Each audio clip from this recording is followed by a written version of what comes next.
Con su carácter y su estilo, seriedad en el trabajo, ese aporte lo marcó.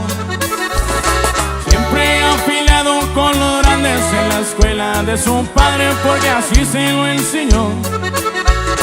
Pero en cuestión de defenderse, agresivo es el señor.